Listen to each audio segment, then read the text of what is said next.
Hi, I'm Odell. 2 weeks ago, my sister screamed at me in front of our parents. "You've ruined our lives," and they nodded like it was true. I didn't yell. I didn't cry. I just walked out with nothing but my bag and silence. But this morning, I woke up to 14 missed calls. Now they say they need me. So, what changed? Before we dive in, what time are you listening to this, and where from? Drop a comment, because maybe you've been erased too, until they realized they needed the one they discarded. It was already dark outside, but the air inside the house felt even heavier.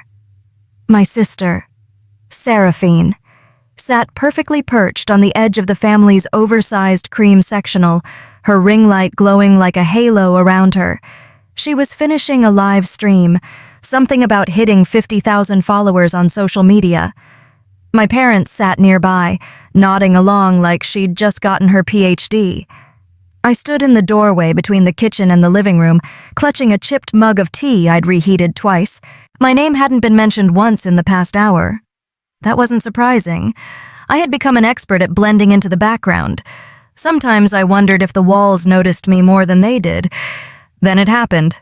The laptop screen flickered, and Seraphine's voice jumped half an octave. "Oh my God, not now." Her perfectly curated smile dropped. "Why does this always happen when you're around?" she snapped, her voice cutting across the room and slicing right through me. I blinked, stunned. "What? You stress me out just by breathing." "Odell," she barked. "You throw off my vibe." I looked around, half expecting anyone to call that out for what it was ridiculous. But instead, my mother stood up, brushing invisible lint off her lap. "She's not wrong, Verena," she said calmly.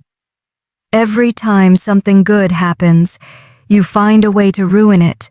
You've ruined her life. Honestly, you've ruined ours too." My father didn't say a word. He just rubbed the bridge of his nose like this was all too familiar, too exhausting. I felt the flush rise in my neck. I didn't yell.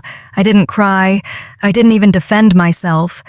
Instead, I turned around. I walked down the hall to the guest bedroom they'd begrudgingly let me use while I figured things out. The door barely closed without sticking. The carpet smelled faintly of dust and air freshener that had long expired. I moved quietly, robotically, stuffing a few essentials into a backpack I hadn't touched since college. I didn't pack anything sentimental, no framed photos, no cards, no letters. I'd stopped writing those years ago when I realized no one read them. 15 minutes later, I was out the door. No one asked where I was going. No one asked if I'd be back. The street was quiet, the kind of silence that follows the kind of fight where words hit harder than fists. I walked down 2 blocks to the gas station with the humming fluorescent lights. I bought a granola bar and a bottle of water, mostly out of habit, not hunger. I asked the clerk if the bus was still running. "Last one's in 8 minutes. If he's on time." He wasn't, but I waited anyway, sitting on the cold metal bench with my hands shoved in my coat pockets and my backpack between my legs like a life raft. When the bus did show, I climbed on and didn't look back. The ride into downtown Charlotte felt longer than it was. I kept my head down, watching the city lights blur past like smudged paint. No one made eye contact. It was almost a comfort. When we reached the end of the line, I got off and walked a few blocks to a small, beige motel with flickering neon signage, the kind of place you only go if you've run out of better options or better people. The man at the front desk didn't ask questions. He handed me a key with a number scratched off and rewritten in marker. "Cash or card?" he mumbled, eyes never leaving his reality show playing behind him. I handed over my last $42. The room smelled like old cigarettes and cleaning fluid that didn't quite mask anything. I dropped my backpack near the foot of the bed and sat on the edge of the mattress. It creaked beneath me, loud in the quiet. I didn't undress. I didn't cry. I just stared at the water stain in the ceiling above me.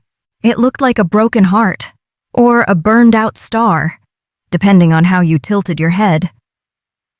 My phone sat face down on the nightstand. I hadn't heard a single buzz the entire time. No, where are you? No, come home. Nothing. And then it vibrated. Just once. I reached for it. Half hopeful, half numb. A notification popped up. Reminder, unopened Mother's Day gift from Odell, delivered 2 years ago. The box I'd mailed her, wrapped in tissue paper, a pair of silk handkerchiefs with her initials. I had them monogrammed. She never opened it. They never opened me. The next morning, I was up before the sun finished rising. I counted what I had left, 270 cents and some change. No job, no home. But something about that note made the math feel less like a countdown and more like a challenge. I walked toward downtown. My feet ached before I reached the corner gas station. But I kept going. A little cafe near the bus depot opened early and had a small chalkboard sign out front. Free Wi-Fi, coffee refills all day. That was all I needed. Inside, it smelled like burnt toast and floor cleaner. I ordered the smallest coffee on the menu, $1.75, and took the seat closest to the outlet. I pulled out my phone and logged into a few freelance tutoring platforms I had bookmarked years ago but never used. One of them still had an old profile saved. I updated it, specializing in SAT and ACT prep, writing support, study planning. Patient, reliable. Under About Me, I wrote, I believe in showing up, even when no one else does. By noon, I had applied to 16 listings, parents desperate for help with test scores, students overwhelmed by college pressure, people I could understand in ways my own family never tried to understand me. Halfway through the 5th application, I paused. The words, reliable, compassionate listener, stared back at me from the bio section. I remembered Grandma's voice. You were always the one who listened. And she used to say that when I sat at her feet during Sunday dinners while everyone else talked over one another, she saw something. Not flashy, not loud, but something real. I swallowed hard, thinking back to the funeral. We were standing in the reception hall, surrounded by polite people with bad coleslaw.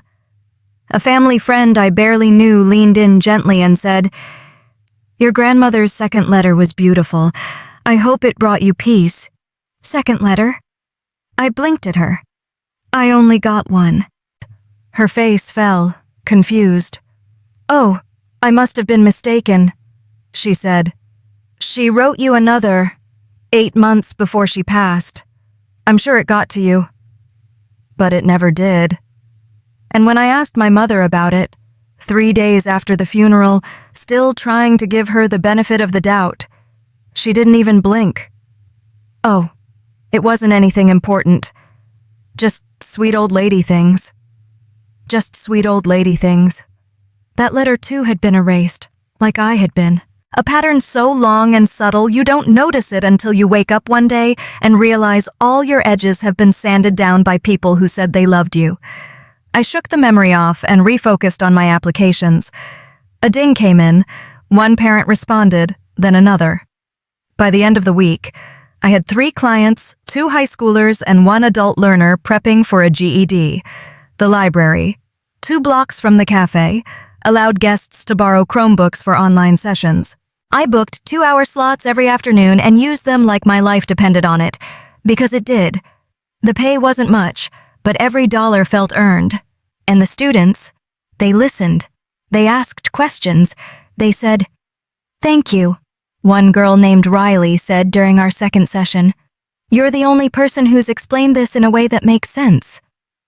It felt strange, being seen by strangers in ways I'd never been seen at home. That evening, I returned to the motel and recorded my income on the back of the same receipt from when I checked in. I wrote down the tutoring hours, the payments I'd received on PayPal, and how much I could afford to spend next 2 more nights. I looked around that tiny room.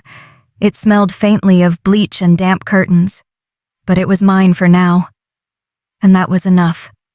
For the first time in years, I felt the slightest thread of pride uncoil in my chest.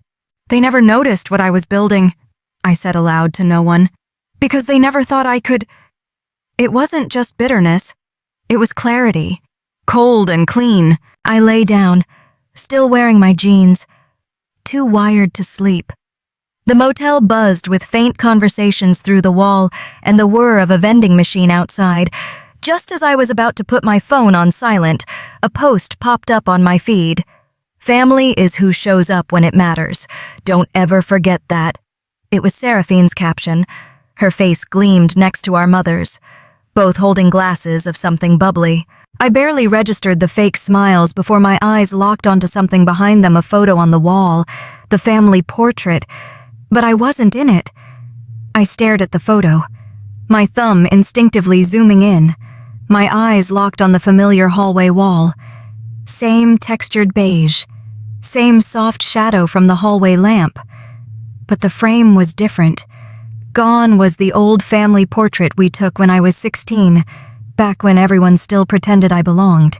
In its place, a glossy new photo, Seraphine in the center. Of course. Mom on one side beaming in her cream cardigan, Dad stiff but smiling as if coached. Even the dog, Sprout, the golden retriever they got after I moved out, sat proudly in front. It looked like a campaign ad for some Hallmark version of our family, only I wasn't in it.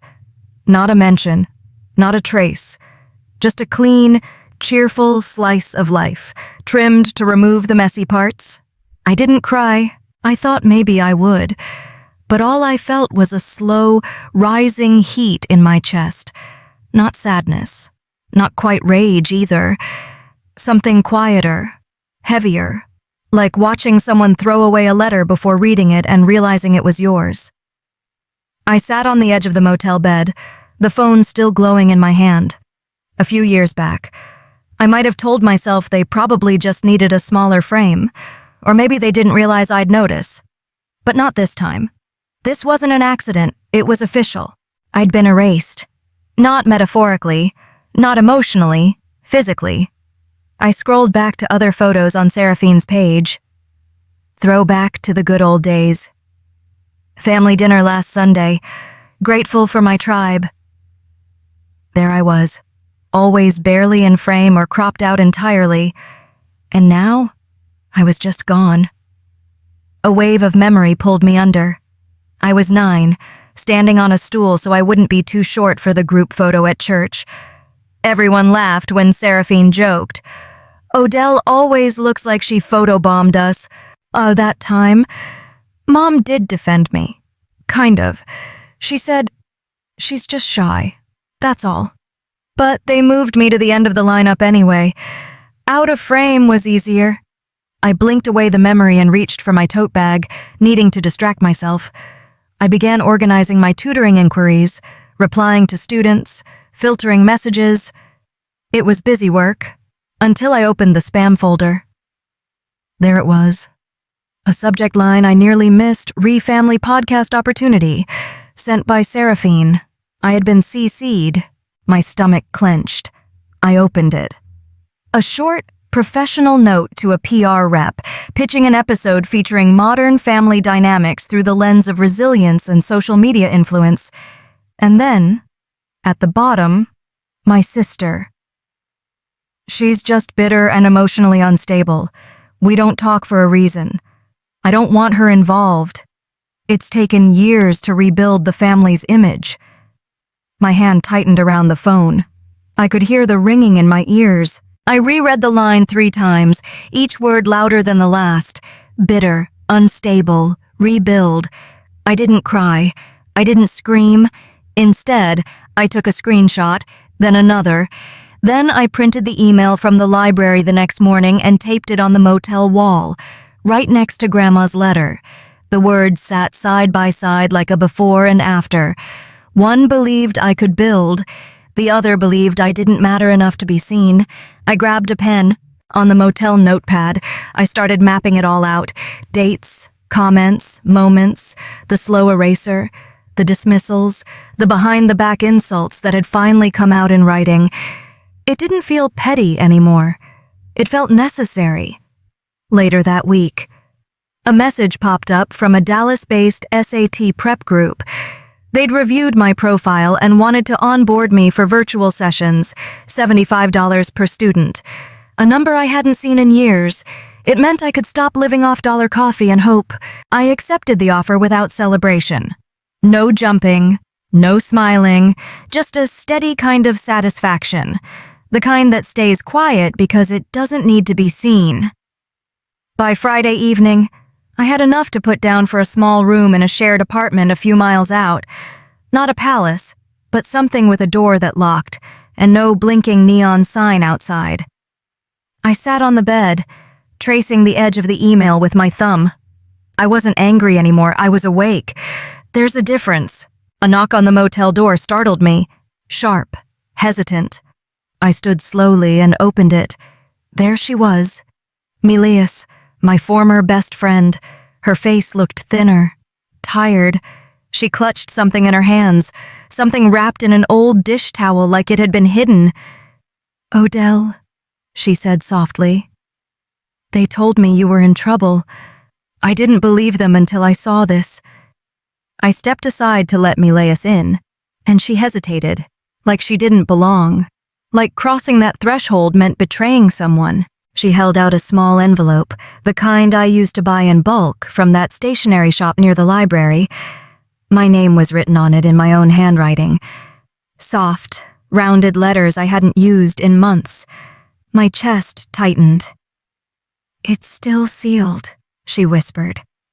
"Odell, I found it in your mom's desk, under a stack of expired coupons." I didn't reach for it right away. I just stared. "I wasn't snooping," she said, setting it gently on the little table by the microwave. "I was dropping off something for Seraphine. Verena had me waiting in the kitchen, and it was sitting there, like it meant nothing." I finally picked it up. The envelope hadn't been torn or wrinkled. It looked exactly like it did when I walked it to the mailbox last year. My mother's birthday.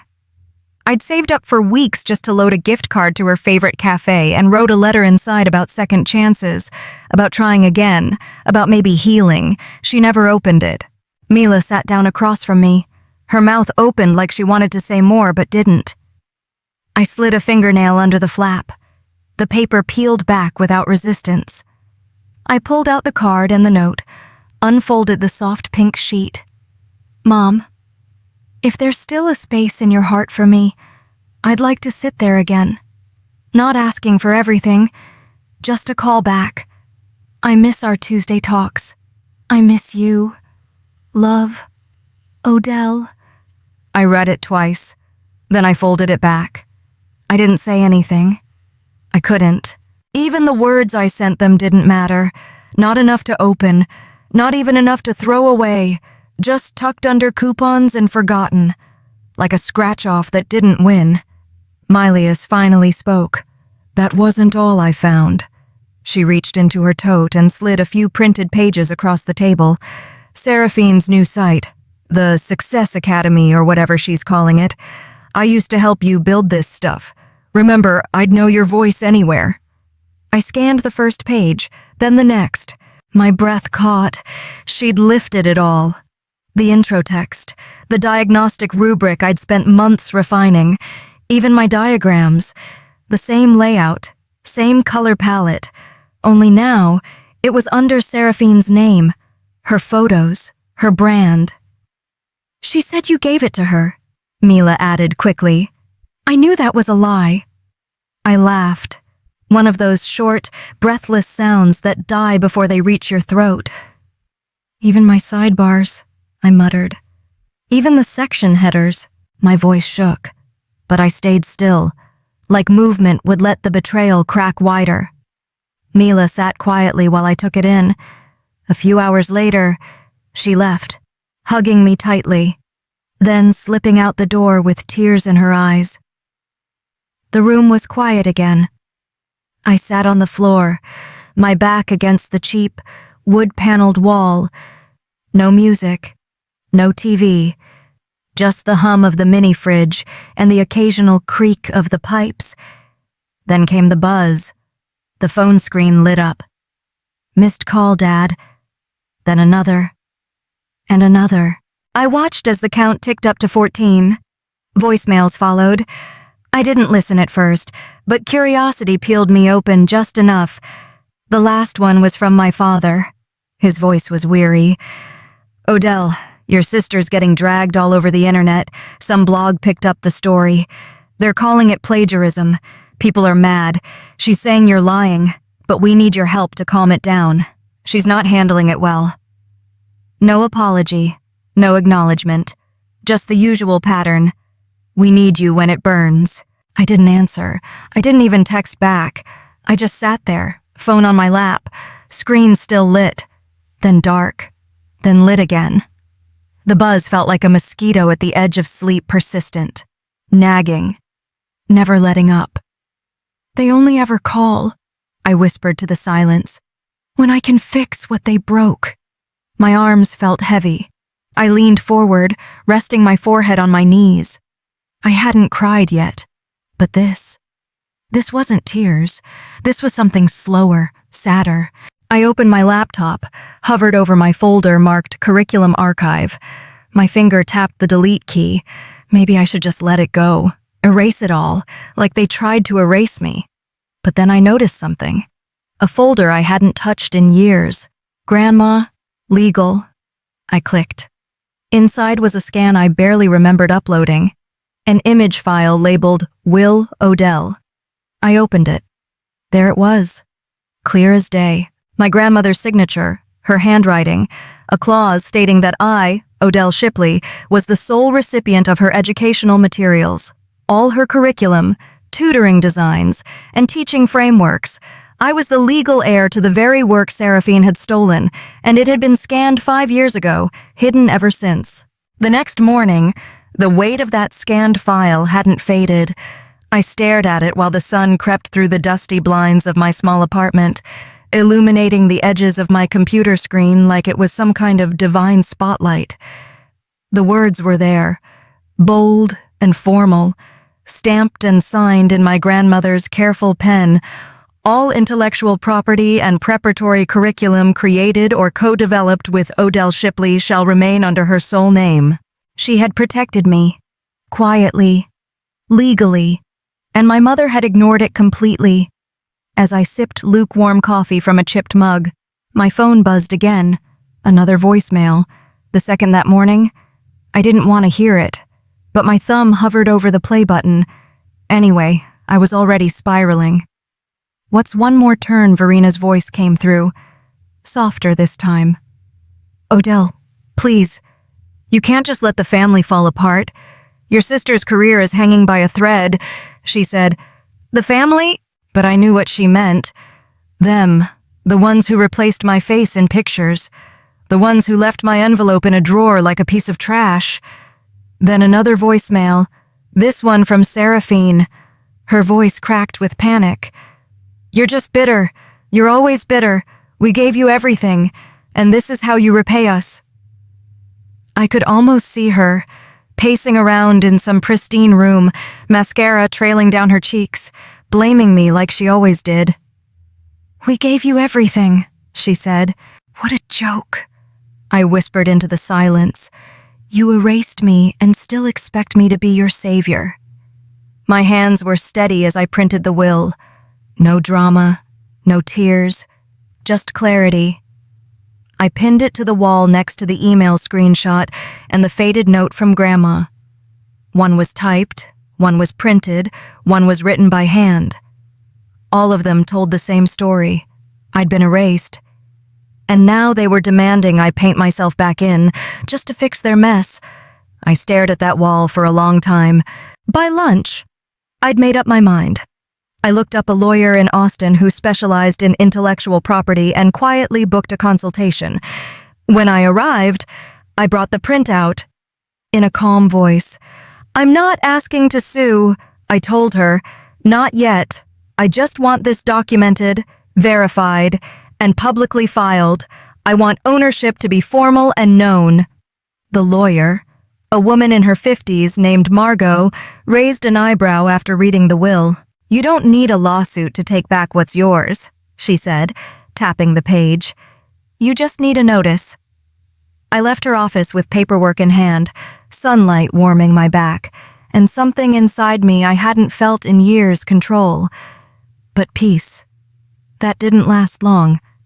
That night, there was a knock. 3 raps. Firm. Familiar. I looked through the peephole and nearly stepped back in disbelief.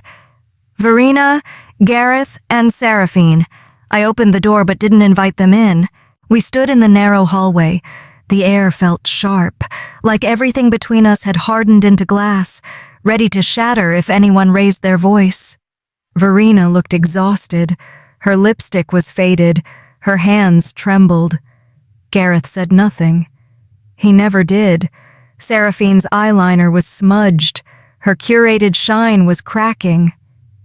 And she knew it. "We made mistakes," Verena began, clasping her hands. "We know, but family means forgiving." I didn't blink. "No," I said softly. "Family meant not burning my letters. It meant opening my envelope.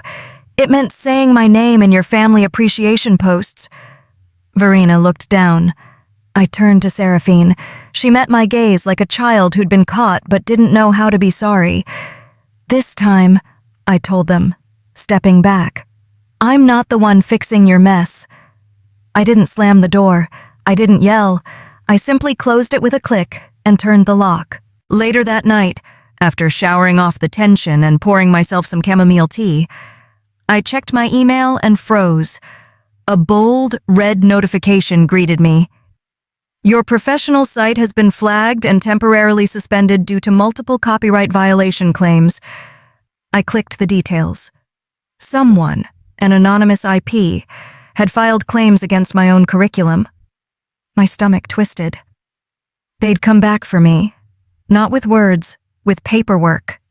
They tried to erase me one more time, but now I was ready.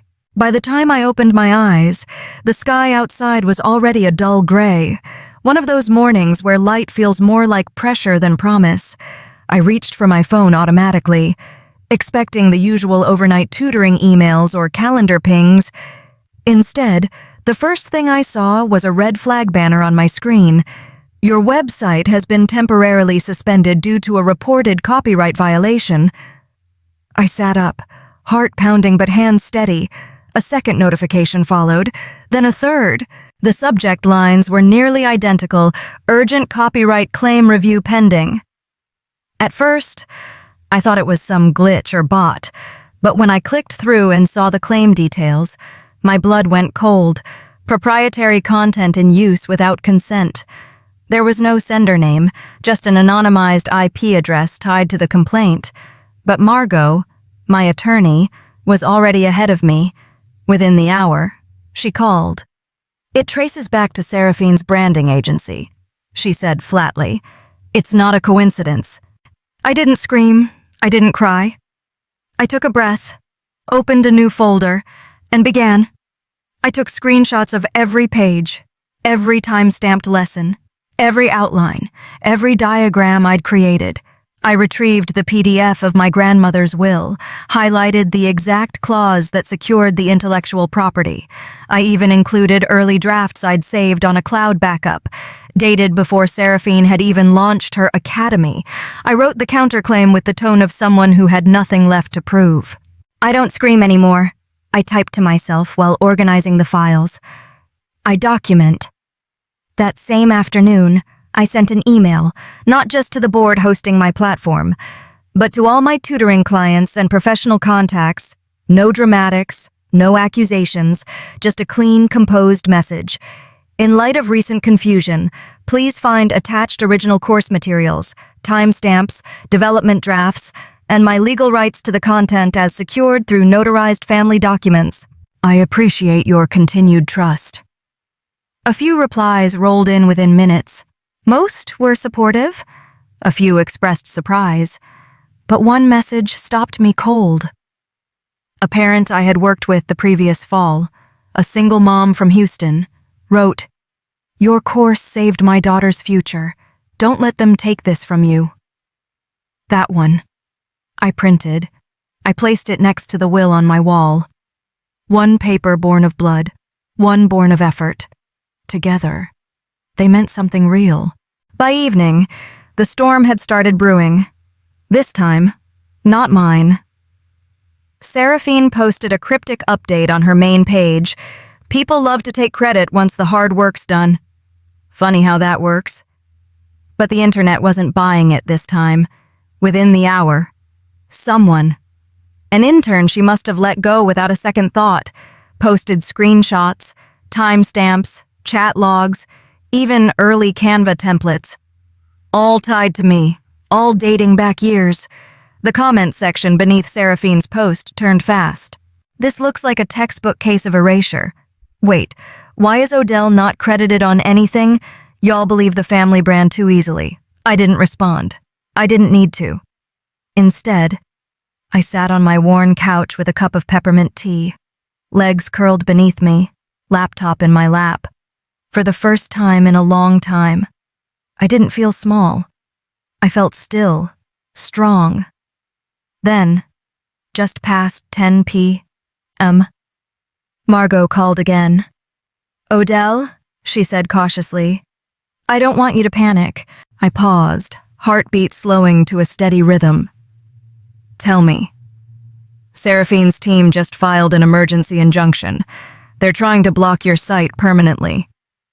And she hesitated. "Your name is now being dragged in a Reddit thread that's gaining serious traction." So, this was their last swing. Not a conversation, not an apology, an ambush. I set down my mug carefully and looked at the papers on the wall. This wasn't just personal anymore. It was public. And now, it was war. The next morning, I didn't rush to check my inbox. I made coffee, let the kettle hiss and breathe. I took my time cracking the window, letting in just enough cold air to feel awake. Only then did I open my laptop. The subject line was waiting, "Formal injunction filed, cease and desist pending court review." Margot had warned me. Still, seeing it in black and white knocked something loose inside me. It wasn't just a challenge to my work. It was a move meant to bury me. Below the message was a copy of the injunction. My name, my course, my students, all temporarily frozen. Almost simultaneously, a viral Reddit thread was passed to me. At first, I didn't click, but curiosity, or maybe defiance, got the better of me. My sister stole everything from me and turned our family against me. The username was generic, but the phrasing, it was textbook Seraphine. The narrative flipped. Now she was the victim. Now I was the jealous sister out for revenge. The comments were brutal. "Wow, what kind of person does this to family? Ungrateful much. Can't believe some people will tear down their own blood over a little attention."